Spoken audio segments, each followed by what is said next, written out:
I sat on the edge of my satin-draped bed, my hands trembling as they rested on my 7-month baby bump. The room, once a sanctuary of love, now felt like a cold, gilded cage. Suddenly, the door swung open, and my husband Dean strolled in with a smirk that didn't reach his eyes. He wasn't alone. Olivia, his mistress, was clinging to his arm, her eyes scanning my bedroom as if she already owned it. "Annie, we're hungry," Dean said, his voice devoid of any warmth. "Go to the kitchen and make us some lunch. Olivia wants something light." I froze, the air leaving my lungs in a sharp gasp. I was heavily pregnant, exhausted, and my husband was demanding I serve the woman he was using to replace me. The humiliation was a physical weight, crushing and suffocating. Every insult he threw, every adoring look he gave her, landed like a blow, not just on me, but on the innocent life growing inside me. I didn't cry, though my heart was shattering into a million jagged pieces. Instead, a cold, hard stone formed in my stomach. I didn't scream, I simply began to plan. My name is Annie Callahan, and at 28 years old, I realized my marriage was a lie. As I walked slowly toward the kitchen, I reflected on the man I had married. Dean had once seemed like the perfect partner, kind, attentive, and fiercely protective. He had swept me off my feet with promises of a lifetime of happiness. But slowly, almost imperceptibly, the mask had slipped. He began eroding my confidence with small, biting comments about my appearance and my intelligence. Then came Olivia. He didn't even hide her. He simply began replacing me with her in our own home, treating me like an unwanted ghost in the hallways. I reached the counter and gripped the edge until my knuckles turned white. I looked down at my baby bump, feeling a soft kick from within. That tiny movement changed everything. I wasn't just a victim anymore, I was a mother. I looked at my reflection in the polished granite and made a silent, solemn vow. This humiliation would not be the end of my story. It would have consequences that Dean could never imagine. I would reclaim my dignity, for myself and for my child. Dean thought he had finally broken me. To him, I was a fragile, hormonal woman who would do whatever he said just to keep the peace. He didn't realize that beneath my soft exterior and quiet demeanor lay a sharp intelligence and a fierce, unbreakable will. He saw silence as weakness. But for me, it was a weapon. While he spent his afternoons flaunting Olivia and his evenings ignoring my existence, I began my work. I wasn't the helpless girl he thought I was. I began to document everything with the precision of a scholar. I saved every cruel text message he sent me. I took photos of receipts from expensive dinners and jewelry he bought for her using our joint accounts. I noted the patterns of his betrayal, the late-night meetings, and the secret phone calls. Every piece of evidence was a brick in the wall I was building around him. I moved through the house like a shadow, invisible but observant. Dean was so blinded by his own arrogance that he never noticed the fire growing in my eyes. I was quietly preparing for a reckoning that would leave him with nothing. One rainy afternoon, while Dean was out, my phone buzzed with a message from an unknown number. It was a cryptic note from a man named Dominic Russo. The name sent a chill down my spine. Russo was a notorious Mafia boss. He was feared by his enemies for his ruthlessness, but rumors said he had a hidden code of honor, often protecting the vulnerable when the law failed them. The message was brief. "I know of Dean's treachery. Justice isn't always legal, Annie, but it is precise." I stared at the screen, my heart hammering against my ribs. How did a man like him know my name? How did he know about the hell I was living in? He hinted that he could help me find the justice I craved. I was terrified, but I was also deeply intrigued. I was a pregnant woman with no one to turn to, and a powerful man was offering me a hand in the dark. I knew dealing with the Mafia was dangerous, but Dean was a different kind of monster.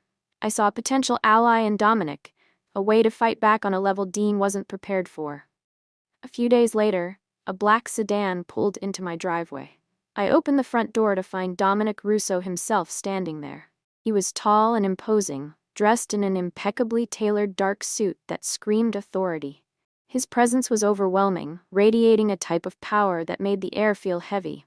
I expected to be intimidated, but when he looked at me, his eyes were cold.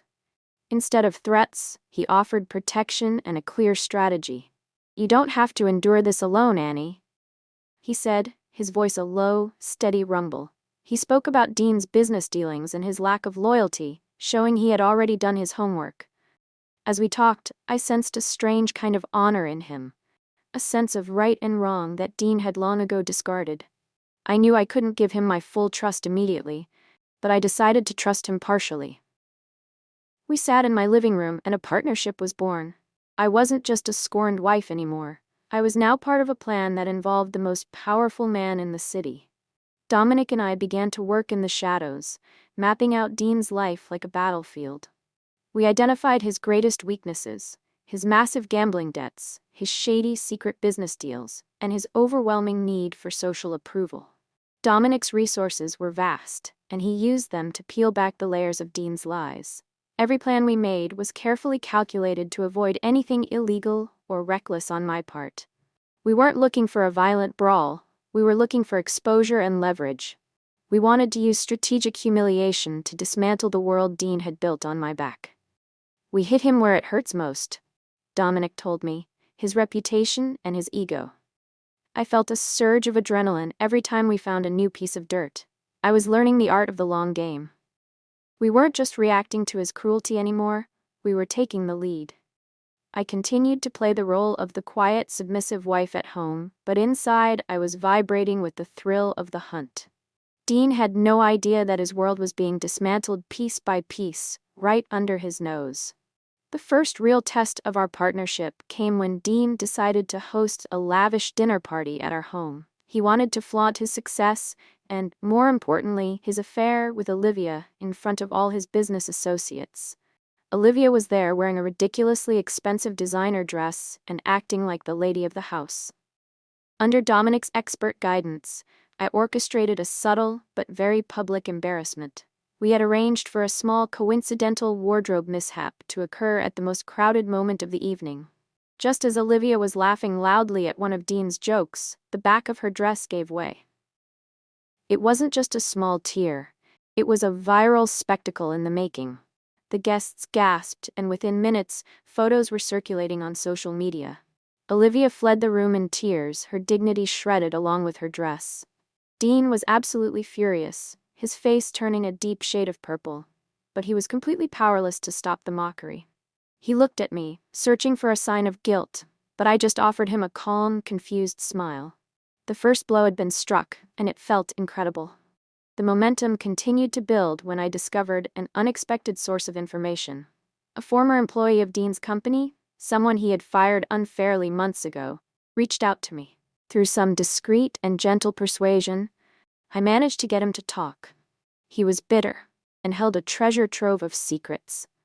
He provided me with hard evidence of Dean's embezzlement from the company and detailed logs of his unfaithfulness with various women over the years. This discovery was a turning point. It wasn't just about my hurt feelings anymore. It was about criminal activity that could ruin him. I spent hours going through the documents, my heart racing with every new revelation. My intelligence and resourcefulness were being tested like never before, and I was passing with flying colors. I felt a new sense of power coursing through me.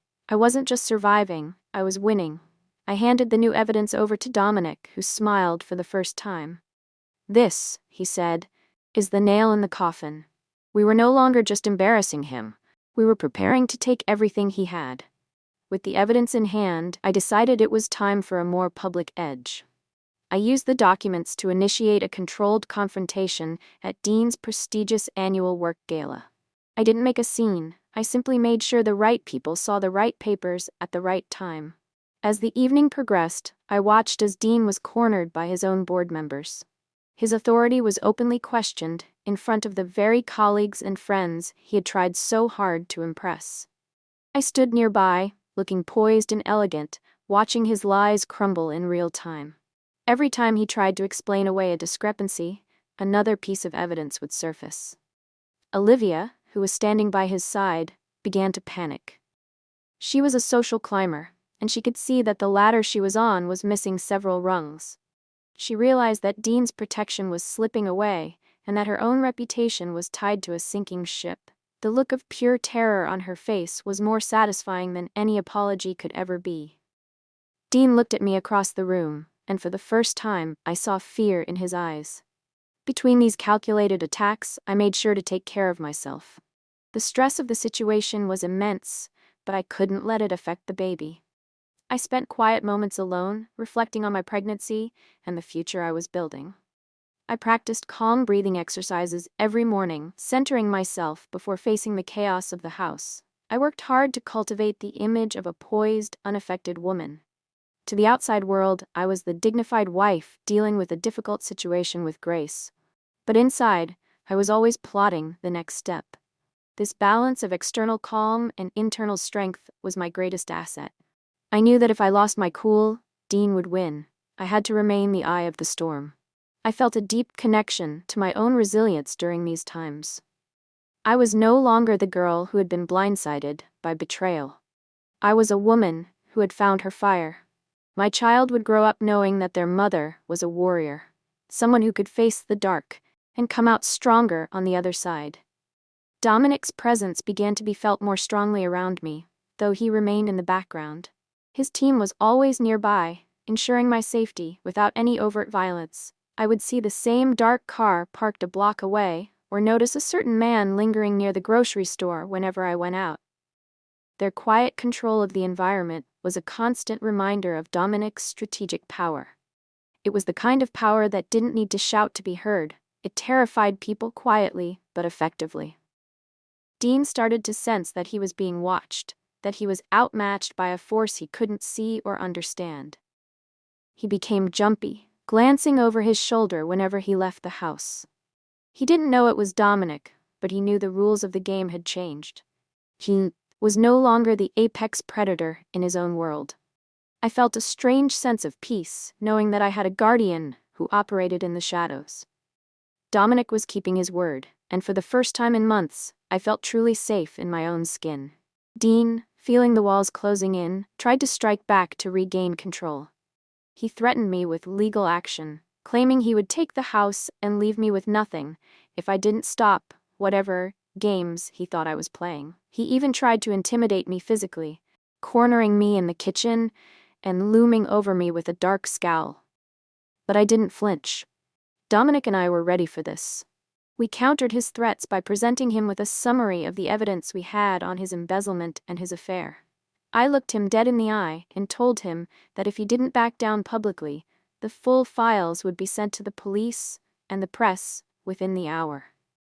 The color drained from his face as he realized I wasn't bluffing. He was forced to back down, admitting defeat in front of our lawyers. This chapter of our battle was a high-stakes cat-and-mouse game, and Dean was finally starting to realize he was the mouse. The tension in the house was thick enough to cut with a knife, but I had never felt more in control. As Dean's world continued to crumble, Olivia's panic reached a breaking point. She realized that her meal ticket was expiring and that she was about to be cast out into the cold.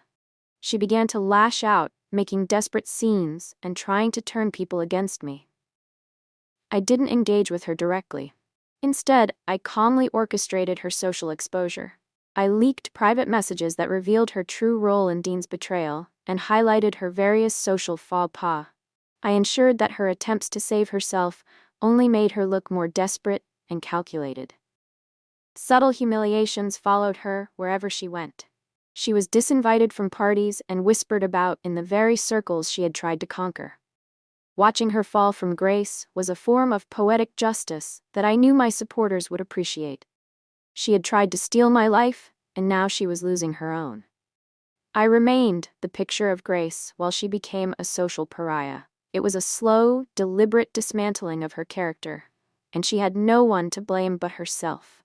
Just as things seemed to be going perfectly, I discovered a potential threat from within our own camp.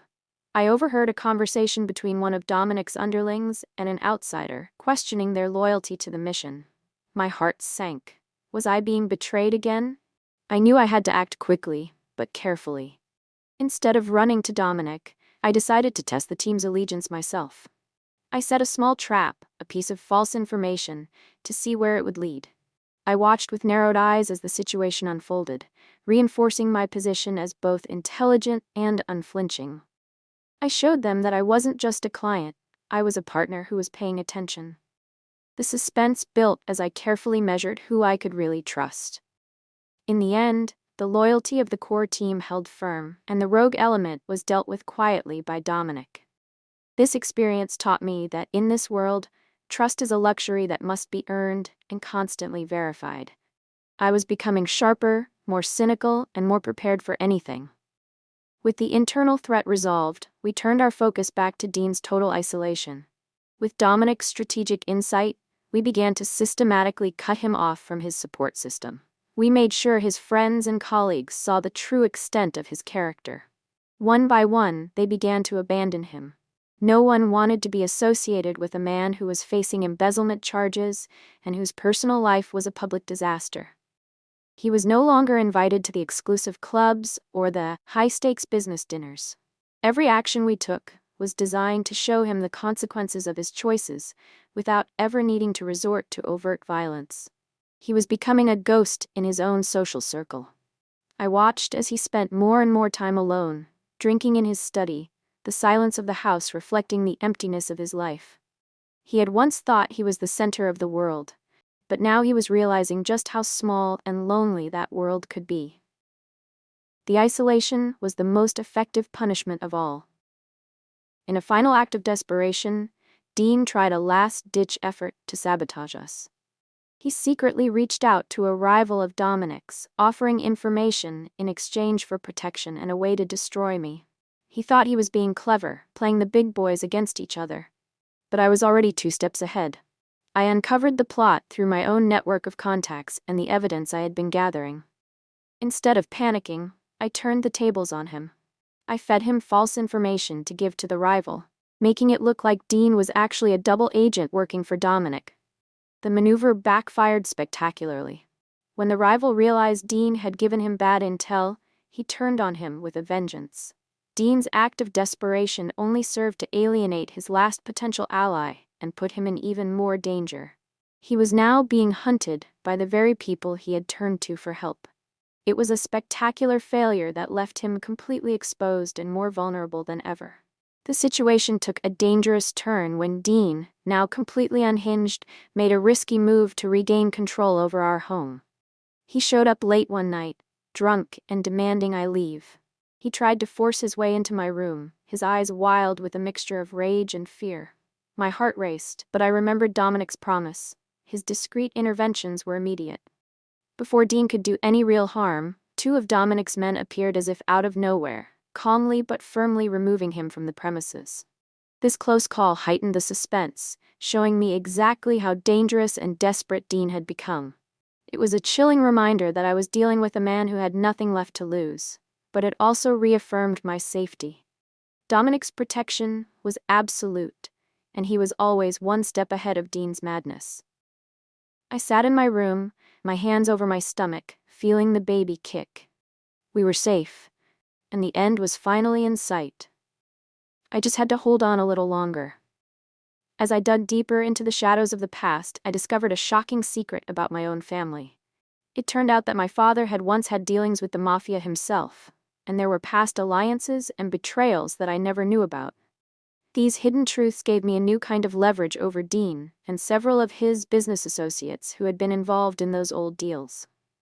The story of my life took a sharp, unexpected twist. I wasn't just a victim of Dean's, I was part of a much larger, more complex narrative. This discovery deepened the stakes and made me realize that my connection to Dominic might not have been as accidental as I thought. I felt the narrative of my life deepening, becoming something more powerful and ancient than a simple marriage gone wrong. This newfound leverage was the final piece of the puzzle. I now had the power to not only destroy Dean, but to reshape the entire landscape of our social and professional world. I was ready for the final reckoning. I decided to use this new leverage to arrange a final, public reckoning at a major business conference, where Dean was still trying to maintain a shred of his professional reputation. I didn't hide in the shadows this time. I walked onto the stage during a Q&A session, looking radiant and powerful. In front of the entire industry, I presented the evidence of his embezzlement, his betrayal of our marriage, and his recent attempts at sabotage. The room went silent as the weight of my words sank in. Dean's humiliation was compounded by the immediate professional fallout. His partners began to publicly distance themselves right then and there. The tension in the room was at its peak, a palpable energy that felt like it could shatter glass. I watched as Dean slumped in his seat, his face a mask of defeat. He was no longer the powerful executive. He was a disgraced man being exposed by the woman he had tried to break. I felt a surge of triumph. The world finally saw him for what he truly was.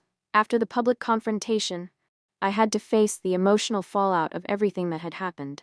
The adrenaline began to fade, leaving me to confront the heavy weight of my pregnancy, the deep betrayal I had suffered, and the sudden rise of my own power. It was a lot to carry. I spent hours alone, crying for the life I thought I had and the person I used to be. But I also felt a sense of pride in the woman I had become. My internal journey was complex, balancing the thrill of my success with the very human pain of my losses. I knew that my story would resonate with anyone who had ever been made to feel small. I was human, I was vulnerable, but I was also incredibly strong. I was learning to navigate this new world where I was the one in control. This emotional balance was what made my journey real and relatable. I wasn't just a character in a revenge story, I was a mother fighting for her child's future. One evening, Dominic came to see me. The air between us was different, charged with a new kind of energy. He revealed that his respect for me had grown far beyond our initial partnership. "I respect you, Annie," he said, his voice unusually soft. "Not just for your strategy, but for your resilience and your moral compass. You never lost yourself in the dark." Our bond grew in that moment, introducing a romantic tension that heightened the stakes of our relationship. I felt a connection to him that was both terrifying and exhilarating. But even as my feelings for him deepened, I never lost my sense of autonomy. I wasn't looking for a new master, I was looking for a true equal. Dominic seemed to understand and respect that. Our relationship was built on a foundation of mutual respect and shared strength. It was a stark contrast to the toxic, controlling relationship I had escaped. For the first time, I felt like I could be both powerful and loved. Dean, in a final, desperate gamble, hired a private investigator to dig into Dominic's world, hoping to find something he could use to take us both down. He was grasping at straws, trying to find a weakness in a man who had none. I anticipated this move and preempted the attack by feeding the investigator a series of dead ends and misleading clues. We led him on a wild goose chase that only served to waste Dean's remaining money and time. The suspense reached its peak as Dean's desperation became visible to everyone. He was a drowning man, thrashing wildly and only pulling himself deeper under the surface. I watched him from a distance, feeling a strange sense of pity mixed with my resolve. He had brought this all on himself.